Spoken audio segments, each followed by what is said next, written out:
تو نبی پاک صلی اللہ علیہ وسلم نے مسجد میں اعلان کیا، فرمایا کون ہے جو میرے مہمان کو روٹی کھلائے؟ ان لفظوں کا حسن کوئی حسن والا ہی سمجھ سکتا ہے۔ فرمایا کون ہے جو میرے مہمان کو کھانا کھلائے؟ تو ایک صحابی لے گئے اور اٹھے، وہ صحابی جو صحابہ میں غریب تھے، ایک انصاری جو غریب آدمی تھے،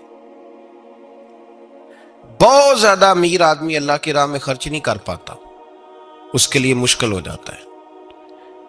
اس کے لیے بہت امیر آدمی جو ہوتا ہے نا، وہ جتنا زیادہ امیر ہوتا ہے نا، اتنی دیوار اس کے گرد کھڑی ہو جاتی ہے پیسوں کی، مشکل ہو جاتا ہے اس کے لیے۔ غریب آدمی کھڑے ہوئے، اگرچہ میرے محبوب کے غلاموں میں جو بڑے امیر تھے وہ بھی خرچ کرنے میں بڑے آگے تھے، حضرت عثمان غنی رضی اللہ تعالیٰ عنہ، حضرت عبد الرحمن ابن عوف، حضرت ابو بکر صدیق رضی اللہ۔ لیکن یہ غریب آدمی کا حضور میں لے جاؤں گا، میں لے کے جاؤں گا، اور یہ بخاری مسلم ہے۔ حضور نے فرمایا لے جاؤ۔ وہ اب صحابی گھر لے گئے اور بیوی سے مشورہ کیا، بات پہ غور کرنا، ہر چیز کی بھوک دیکھی جا سکتی ہے، بچوں کی نہیں دیکھی جا سکتی۔ وہ انصاری حضور کے مہمان کو گھر لے گئے، جا کے بیوی سے مشورہ کیا، کہا بھلی مانس گھر میں کچھ ہے؟ تو اس نے کہا تھوڑا سا بچوں کے لیے کھانا رکھا ہے، بچوں کے لیے۔ بچے تو بزدل کر دیتے ہیں، بچے تو آدمی کو بزدل کر دیتے ہیں، بچے تو مار دیتے ہیں، کلیجہ پھٹ جاتا ہے بچہ بھوکا ہو تو، نیند ہی نہیں آتی۔ اب صحابی اپنی بیوی سے کیا کہتے ہیں؟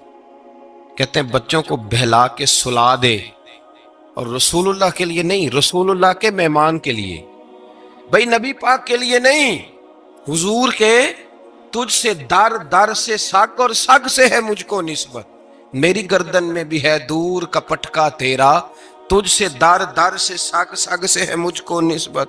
لمبی بات ہے کہ بچوں کو سلا دو۔ بی بی نے بچوں کو سلا دیا تو میاں بیوی کا مشورہ ہوا کہ مہمان کے ساتھ بیٹھ کے روٹی کھانا بھی سنت ہے۔ تو اب مہمان کے ساتھ بیٹھ کے کھانا بھی ہے، تو کھانا ہے ایک دو آدمی کا۔ اب خاوند اپنی بیوی کو تیار کرتا ہے کہ میں بھی کھانے پہ بیٹھ جاؤں گا، تو بھی بیٹھ جانا، اور جب مہمان کھانے میں ہاتھ ڈال لے تو اٹھنا، کہنا او ہو دیا تو صحیح کیا ہی نہیں، ابھی بجھ جائے گا، اور جا کے دیا بجھا دینا۔ ہم ہاتھ ہلاتے رہیں گے، مہمان روٹی کھاتا رہے گا۔ اور یار اس درد کو، اس کیف کو سمجھو، گھر میں بچے بھی بھوکے، بچوں کی ماں بھی بھوکی، بچوں کا باپ بھی بھوکا، دسترخوان پہ روٹی لگ گئی، روٹیاں چن ڈالی، بی بی اٹھی کہنے لگی او ہو چراغ تو صحیح کیا ہی نہیں، یہ تو بجھ جائے گا۔ حوصلے مند بی بی جس نے بچے بھوکے سلا دیے، وہ بھوکے سوئے ہوئے بچوں کی بھوکی اماں اٹھی اور اپنے خاوند کی تابع داری میں اٹھی، میں گڈی تے ہتھ ڈور سجن دے، وہ جنج رکھے اونج رہنا ہے، اٹھی اور اس نے نہ دیا ٹھیک کرنے کے بہانے بجھا دیا۔ مہمان روٹی کھاتا رہا اور رسول اللہ کے نوکر قربانی دیتے رہے۔ وہ روٹی کھا کے سیر ہو کے بستر بچھایا تو سو گیا۔ یہ میاں بیوی ساری رات بچوں کی طرف دیکھتے رہے اور غور کرتے رہے اور راضی رہے کہ ہم نے حضور کا فریضہ نبھایا ہے۔ قربان جاؤں محبوب پہ، بے خبر ہو جو غلاموں سے وہ آقا کیا ہے۔ وہ صحابہ، وہ اگر قربانیاں دیتے تھے تو جو اعزاز ملتا تھا وہ بھی بڑا شان والا ہے۔ صحابی کہتے ہیں میں فجر کی نماز پڑھنے مسجد آیا، پہلا قدم رکھا تو میرے کریم بولے، حضور نے فرمایا رات جو تو نے اور تیری بیوی نے عمل کیا ہے خدا کو بھی بڑا پسند آیا ہے، محمد مصطفیٰ کو بھی بڑا پسند ہے۔ اور پھر ایک لفظ اور ہے حدیث میں، ایک روایت میں کچھ جملے اور بھی ہیں۔ حضور نے فرمایا جب تو اور تیری بیوی رات مہمان کے ساتھ ایثار کر رہے تھے نا، تو عرش کا مالک تمہیں مسکرا کے دیکھ رہا تھا، رب تمہیں دیکھ کے مسکرا رہا تھا، رب تمہیں دیکھ کے مسکرا۔ تر دامنی پہ شیخ ہماری نہ جائیے، ہم دامن نچوڑ دیں تو فرشتے وضو کریں۔ پر میں وہ مسکرا رہا تھا کہ میرے بندے میرے رسول کی رضا کے لیے کیا کر رہے ہیں۔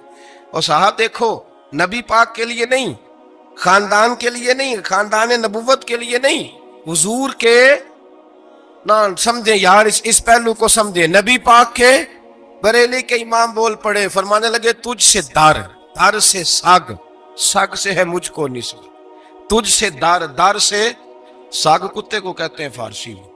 فرماتے محبوب تیرا دروازہ اور دروازے پہ کتا، اور کتے کے پاس میں بیٹھا ہوں، چلو کتے کے پاس تو بیٹھا ہوں نا، میری گردن میں بھی کوئی تو پٹکا آیا ہی ہے نا، تجھ سے در در سے سگ، اور سگ سے ہے مجھ کو نسبت، چلو میری گردن میں بھی ہے دور کا پٹکا تیرا۔ قرآن مجید بول اٹھا، رب کریم نے فرمایا حبیب یہ تیرے غلام وہ ہیں کہ وَيُقْصِرُونَ عَلَىٰ أَنفُسِهِمْ وَلَوْ كَانَ بِهِمْ خَصَاصَةٌ، فرمایا ان کا حال یہ ہے کہ جس چیز کی شدید حاجت ہوتی ہے وہ بھی اپنے بھائیوں پہ قربان کر دیتے ہیں، وہ دے دیتے ہیں تیرے نام پہ۔ جب مکے والے مدینے آئے انصار مدینہ تو میرے مصطفیٰ کریم نے فرمایا نہ تمہاری نسلیں ایک ہیں نہ قبیلے ایک ہیں، لیکن تمہارا نبی ایک ہے، تمہارا رسول ایک، خدا ایک، کتاب ایک، تمہارا میری وجہ سے رشتہ ہے، چلو اپنے بھائیوں کے ساتھ احسار کرو، چلو احسار کرو۔ اگر کسی کے 2 مکان تھے تو اس نے ایک اس کو دے دیا جو مکے سے آیا تھا، 2 باغ تھے تو ایک دے دیا، کسی کے پاس ایک تھا تو آدھا بانٹ کے دے دیا، ہر چیز تقسیم کر دی۔ حالات بدل جاتے ہیں، حالات بدل جاتے ہیں۔ تلک الایام نداولها بین الناس، اللہ لوگوں کے درمیان دن بدل دیتا ہے، حالات بدل گئے، بڑا مال غنیمت آیا، بنو نذیر کا علاقہ فتح ہوا تو میرے رسول پاک صلی اللہ تعالی علیہ وسلم نے انصار مدینہ کو اکٹھا کیا، فرمایا بھئی مال اب بڑا آ گیا ہے۔ 2 باتیں، یہاں تو اس طرح کرتے ہیں کہ میں ان کو کہتا ہوں جو مکے سے آئے تھے کہ جتنی تمہاری جائیدادیں باغ انہوں نے لیے ہیں واپس کر دیتے ہیں تمہیں، اور جو مال آیا ہے وہ بھی تم میں سے آدھا آدھا دونوں کے درمیان بانٹ دیتے ہیں، یا جیسے تمہارا دل چاہے، تمہارے مال بھی واپس کرتے ہیں اور جو وہاں سے مال آیا وہ تمہارے بیچ بانٹ دیتے ہیں، یا اگر تم کہو تو یہ مال ان کو دے دیتے ہیں مہاجرین کو، اور تمہیں تمہارے مال واپس مل جاتے ہیں۔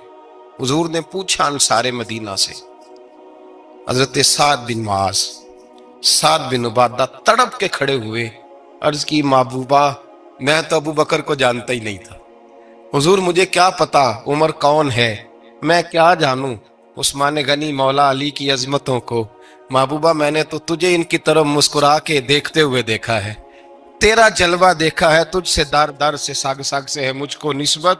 یا رسول اللہ صلی اللہ علیہ وسلم ہم سے مشورہ نہ کریں، آپ اس طرح کریں جو جائیدادیں ہم نے انہیں دی ہیں وہ بھی ان کے پاس رہنے دیں، اور جو مال آیا ہے وہ بھی ان میں تقسیم کر دیں، اس لیے کہ ہمیں تو بس اتنا پتا ہے کہ یہ آپ کے غلام ہیں، آپ کے نوکر ہیں، ہمیں اس سے زیادہ کسی چیز کے کوئی غرض ہے، بس آپ کے غلام ہے، بات ختم ہو گئی۔ حضور خاموش ہو گئے۔ صحابہ کہتے ہیں دیر کے بعد ہم نے کہا فیصلہ ہونا چاہیے، فیصلہ پتہ کیا ہوا؟ حضور نے ہاتھ اٹھائے، کہا اے اللہ میرے مدینے والوں پہ رحم فرما، اے اللہ میرے انصار پہ رحم فرما، اللہ ان کے جذبے قبول فرما۔ بھائی احسار والی زندگی وہ کیا بات ہوئی کہ میں نے بڑی قربانی دی ہے، تو اور جب تک تو قربانی نہیں دیتا تو قدر والا نہیں ہوتا۔ جو چیز قربانی سے حاصل ہوتی ہے اس کی قدر ہوتی ہے، جو چیز مفت میں آ جاتی ہے اس کی کوئی قدر نہیں ہوتی، کوئی قدر نہیں۔ میں اکثر سوچتا ہوں کہ حضرت خواجہ اجمیری کے خلیفے اجمیر میں بھی تو ہونے چاہیے تھے نا، لیکن ان کے خلیفے اجمیر میں نہیں ہوئے، دلی میں ہوئے۔ تو میں سوچتا ہوں دلی والوں کے خلیفے دلی میں ہونے چاہیے، لیکن دلی میں نہیں ہوئے، پاک پتن میں ہوئے، تو پاک پتن والوں کے یہاں ہو جاتے۔ اس لیے کہ قربانی جو دیتا ہے نا، جو دور سے چل کے آتا ہے، قربانی کرتا ہے، قربانی دیتا ہے، اس کو قدر زیادہ ہوتی ہے۔ ہم نے کسی شے کے لیے کبھی قربانی نہیں دی، نہ دین کے لیے، نہ قرآن کے لیے، نہ مسجد کے لیے، نہ شیخ کے لیے، نہ طریقت کے لیے، قربانی تو ہے ہی نہیں۔ تو جو شے مفت ملتی ہے اس کا نہ مزہ آتا ہے نہ قدر ہوتی ہے۔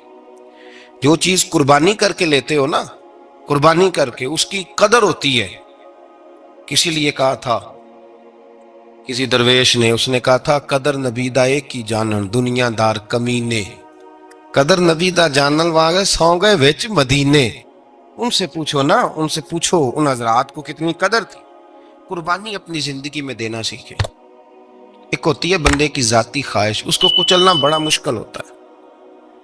قربانی بڑی ضروری چیز کا نام ہے، اور جو قربانی دینا سیکھ جاتا ہے وہ بچ جاتا ہے۔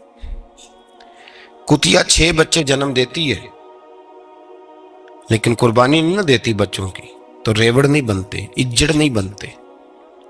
بکری 2 بچے پیدا کرتی ہے اور سال کے بعد ہزاروں بچوں، لاکھوں بچوں کی قربانی دیتی ہے، پر پھر بھی جدھر جاؤ بکرے ہی بکرے نظر آتے ہیں۔ جو قربانی دینا سیکھ جاتا ہے نا، یزید نے کوئی قربانی نہیں دی، اس لیے کوئی شخص بھی کھڑا ہو کے نہیں کہتا، حالانکہ 14-15 بیٹے تھے یزید کے، کوئی بھی کھڑا ہو کے نہیں کہتا میں اس کی نسل میں سے ہوں۔ امام حسین نے ساری قربانی دے دی۔ ایک زین العابدین بچے تھے، پوری دنیا میں اللہ نے سید عطا فرمائے ہوئے ہیں۔ جو قربانی دینا سیکھ جاتا ہے وہ بچ جاتا ہے۔ ہم نا قربانی کیا، ہمارے پاس تو اضافی شے ہے وہی دینے کو تیار نہیں۔ جب آپ تیار ہی نہیں تو سودا ہی نہیں کر، آپ نکلے ہی نہیں میدان میں، تو حاصل کیسے ہو؟ حصول تو تب ہوگا نا جب آپ کوئی انویسٹمنٹ کریں گے۔ تو آپ انویسٹ ہی نہیں کر رہے تو بھائی آپ نے پودا ہی نہیں لگایا تو پھل کیسے ملے؟ قربانی نہیں دی تو وہ درجہ کیسے ملے؟ اس کے لیے تو قربانی ضروری ہے۔ اب تمام صحابہ کی زندگی پڑھ لیں، حضرت ابو بکر سے لے کر حضرت بلال تک، یہ سارے قربانی والے ہیں۔ آپ تمام اولیاء کی صفت پڑھ لیں، حضرت غوث اعظم، جیلانی، داتا علی اجویری، خواجہ معین الدین، یہ سب قربانی والے لوگ، قربانی دیتے رہے تو بچے ہوئے ہیں۔ ان کے جو ساتھ تھے وہ بھی قربانیوں والے تھے۔ قربانی حصہ ہے طریقت کا، قربانی ضروری ہے۔ اور ہمارے صوفیاء تو کہتے ہیں جس شخص نے تصوف میں آ کے قربانی نہیں دی، بزرگوں کے پاس ایک شخص آیا، غالباً خواجہ نظام الدین محبوب الہی کی بات ہے، میرے ذہن میں نام پورا نہیں سما رہا، تو ایک مرید نے آ کے کہا حضور زکوٰۃ کتنی دینی ہے؟ فرمایا 2.5%۔ تھوڑی دیر کے بعد حضرت نصیر الدین چراغ دہلوی آ گئے، کہا حضور اللہ کے راستے میں کتنے دینے ہیں؟ فرمایا 50%۔ ایک ساتھی قریب بیٹھا تھا، اس نے کہا پہلے کے لیے 2.5% کا فتویٰ تھا، اس کو کہہ دیا دے دے۔ چند منٹ گزرے تو حضرت امیر خسرو بھی آ گئے، کہا حضور زکوٰۃ کتنی دینی ہے؟ فرمایا جو ہے سارا ہی لے آ، تیری 100% ہے۔ تو وہ ساتھی جو قریب بیٹھے تھے اس نے کہا بابا فتوے علیحدہ علیحدہ ہیں۔ فرمایا فتویٰ ایک ہی ہے، بندے علیحدہ علیحدہ ہیں۔ فتویٰ ایک ہی ہے، مجھے پتہ ہے کون کتنے دے سکتا ہے، وہ جس کو میں نے 2.5% کہا ہے وہ بھی جا کے حساب کتاب کرے گا، اس نے 2.5 بھی پورا نہیں دینا۔ فرمایا جس امیر خسرو کو میں نے کہا نا سارا لے آ، اس کا دل کرے گا میں اپنا مکان بھی توڑ کے لے آؤں۔ میں نے فتویٰ ایک ہے، بندہ دیکھ کے بات کی ہے۔ بھائی قربانی نہیں ہے، اظہار ہی نہیں ہے، جذبہ ہی نہیں ہے، ہمارا مزاج ہی نہیں ہے۔ لیکن نا یہ اب ایک تو شریعت کی قربانی ہے نا یہ، تو اس پہ بھی لوگ بڑا سوچیں گے، اس پہ بھی لوگ بڑا سوچیں گے، فتوے پوچھتے پھریں گے کہ جی میرے اوپر تو ابھی میں نے تو 15,500 قرضہ دینا ہے، دوں کہ نہ دوں، کون سی دوں؟ فتوے پوچھیں گے، دینے کی دفعہ فتوے پوچھیں گے اور لینے کی دفعہ چھٹی، جو آتا ہے آنے دو۔ کبھی لینے کی دفعہ بھی فتویٰ پوچھنا صاحب کہ یہ مجھے اتنا مال آ رہا لے لوں کہ نہ لوں، وہ لے لیا، قابو کر لیا، جب دینے کی باری آئی تو فتویٰ احصار کریں۔ اور احصار صفت ہے مسلمان کی، یہ احصار کرنے لگتا ہے تو بچنے لگ جاتا ہے، اس کا فائدہ ہونے لگ جاتا ہے، قربانی دینے لگ جاتا ہے تو بچ جاتا ہے۔ کسی نے کہا تھا سن اے مسلمان، یہ نقطہ فیض قرآنی میں ہے، عظمت و اسلام اور مسلم صرف قربانی میں ہے۔ اگر تو جینا چاہتا ہے تو قربان ہو، اپنے مزاج میں قربانی۔ اور ایک عیسائی اسکالر تھا امریکہ کا، صرف ایک حدیث پڑھ کے مسلمان ہو گیا، کلمہ ہی پڑھ گیا۔ حدیث کیا ہے؟ جنگ یرموک ہے۔ تو 7 صحابہ زخمی ہیں، چور چور زخموں سے لیٹے ہوئے، گرمی بڑی شدید ہے، العطش العطش، پیاس پیاس پیاس پکارے ایک صحابی۔ ایک آدمی دوڑا دوڑا آیا، پانی کا برتن ہاتھ میں ہے، اس کے منہ کے قریب پانی کیا تو قریب ایک اور زخمی نے کہا میں بھی پیاسا ہوں۔ زخموں سے چور چور شخص نے، میدان میں پڑے ہوئے آدمی نے کہا یار پہلے اسے پلا دو، وہ زیادہ پیاسا ہے۔ وہ کہتا ہے میں جب اس کے پاس گیا، اس کو پانی دینے لگا تو ایک آدمی قریب سے اور بولا یار میرے تو زبان پہ زخم ہے، دوڑ کے آؤ، بڑی پیاس۔ کہتا میں نے پانی کا کٹورا اس کے قریب جو کیا تو چوتھا بول پڑا، اس نے کہا ادھر لے جاؤ یار میرا گزارا ہو جائے گا، کام چل جائے گا۔ وہ کہتا 5واں بول پڑا تو چوتھے نے انکار کر دیا، میں نہیں پیوں گا، پہلے اس کے پاس لے جاؤ۔ کہتا حد ہو گئی۔ 7ویں تک میں آیا، اور جب میں 7ویں تک آیا تو پہلے نے پھر چیخ ماری۔ تو فرماتے ہیں وہ 7واں کہنے لگا نہیں ادھر لے جا یار، اس کو پیاس زیادہ لگی ہوئی ہے۔ کہتے ہیں جب میں اس تک گیا تو وہ جام شہادت نوش کر چکا تھا۔ پلٹ کے دوسرے کے پاس آیا تو وہ بھی فوت ہو گیا۔ تیسرے کے پاس آیا تو وہ بھی رب کریم کی بارگاہ ناز میں حاضر ہو گیا۔ 7 شہید ہو گئے تو پانی کا کٹورا میرے ہاتھ میں رہا، میں کبھی آسمان دیکھتا، کبھی زمین دیکھتا، کبھی پانی دیکھتا، کبھی میں ان 7 شہیدوں کے چہرے دیکھتا، پھر دل میں خیال آیا یہ تو گردنیں کاٹنے والے تھے، یہ تو ایک دوسرے کو قتل کرنے والے تھے، یہ تو خون پینے والے تھے، آج یہ سارے اس لیے کر رہے ہیں کہ سارے محمد عربی کے غلام بن گئے، رسول اللہ صلی اللہ علیہ وسلم کے نوکر بن گئے۔ وہ کہتا میں نے حدیث پڑھی تو میں مسلمان ہو گیا۔ میں نے کہا یہ جذبے دنیا دار بندہ پیدا نہیں کر سکتا، یہ جس نے جذبہ پیدا کیا ہے وہ اللہ کا سچا رسول ہے۔ میرے بھائی اظہار کا مزاج پیدا کریں۔ قربانی تو نہیں رہی معاشرے میں، اظہار ہی تو نہیں ہے، ہم روایتیں پڑھتے ہیں سنتے ہیں، لیکن آپ یقین کریں پنکھے کے نیچے مسجد میں ایک دوسرے کو جگہ دینے کو تیار نہیں۔ پھر پنکھا ہے نا چل رہا ہے تو کوشش ہے کہ مجھے عین اس جگہ ملے جہاں پنکھا چل رہا ہے۔ اتنا بھی اظہار کرنے کو لوگ تیار نہیں، اتنا بھی، اور درجے بڑے بڑے لینے چاہتے ہیں، بڑے بڑے درجے۔ وہ ہمارے پاس لوگ آتے ہیں 2-4 لفظ لکھے ہوتے ہیں نا نام کے ساتھ، کوئی علامہ لکھ دیتا ہے، کوئی پیر صاحب لکھ دیتا ہے، تو لوگ بڑی باتیں پوچھ لیتے ہیں۔ کئی دفعہ آ کے پوچھتے ہیں میرا زیارت کرنے کو دل کرتا ہے۔ میں کہتا ہوں یار تو نے آخری سیڑھی پہ پیر رکھ دیا ہے، بالکل آخری پہ۔ دل تو تیرا جس چیز کو کرے گا تو وہ کرنے لگ جائے گا۔ پہلے شروع تو حضرت جنید بغدادی رحمت اللہ تعالی علیہ، وہ دریا کنارے کھڑے تھے تو آپ دریا کے اندر پیر رکھا آگے جانے کے لیے۔ یہ اعلیٰ حضرت نے لکھا ہے واقعہ ملفوظات شریف میں۔ دریا پار کرنے کے لیے پیر رکھا تو ایک شخص کہنے لگا حضور مجھے بھی ساتھ لے لیں۔ آپ نے فرمایا میں دریا پار کروں گا تو اس طرح کرنا میرا کرتا پکڑ لے اور یا جنید کہنا شروع کر دے، یا جنید۔ اس پہ فتویٰ بھی لگ جاتا ہے پر کیا کرے، اب مسئلہ تو صحیح ہے نا۔ تو پیر میرا پیچھے سے کرتا پکڑ لے اور یا جنید کہہ، وہ کہتا ہے پیر رکھا نا حضرت نے پانی میں تو میں بھی پیچھے۔ تو حضرت جنید بغدادی کیا کہتے ہیں یا رحمان یا اللہ، یا رحمان یا اللہ، وہ خود یہ پڑھ رہے ہیں اور مجھے لگایا یا جنید۔ کہتے ہیں دریا میں وہ بھی چلنے لگے تو میں بھی، یوں لگا جیسے پکے فرش پہ چل رہے ہیں۔ کہتے ہیں تھوڑا سا گزرا تو میں نے کہا بابا خود یا رحمان یا اللہ کہہ رہا ہے اور مجھے یا جنید پہ لگایا ہوا ہے، تو چلو میں بھی یا رحمان یا اللہ پڑھتا ہوں۔ کہتے ہیں میں نے یا رحمان یا اللہ کہا تو میں ڈوبنے لگ گیا، دریا میں ڈوبنے لگا۔ تو حضرت فرمانے لگے تجھے کہا نا یا جنید کہہ، کہتے پھر یا جنید کا تو پھر اوپر آ گیا۔ تھوڑا اور جا کے اب شیطان باز تو آتا نہیں، الذی یوسوس فی صدور الناس، یہ جاتا تو دل تک ہے نا، باز تو آتا نہیں۔ دن میں 36 دفعہ تو مشورہ دیتا ہے کہ سیدھی نماز پڑھو، یہ کس چکر میں لگ گئے، روز تو تقریر کرتا ہے۔ کہتا پھر دل میں وسوسہ آیا تو پھر میں نے جا کے کہا کہ یہ مجھے خود یا رحمان یا اللہ اور میں یا جنید۔ پھر میں نے کہا یا رحمان یا اللہ تو پھر ڈوبنے لگا۔ کہتے ہیں بابے نے پکڑ کے نکالا، کہا چپ کر کے یا جنید کہہ اگر پار جانا ہے تو، یا جنید کہہ۔ کہتے کنارہ آ گیا تو میرے دل میں خود ہی تھی، وسوسہ تھا کہ بابا تو یا رحمان یا اللہ کہے تو ترے، میں کہوں تو ڈوبے۔ میرے دل میں وسوسہ تھا۔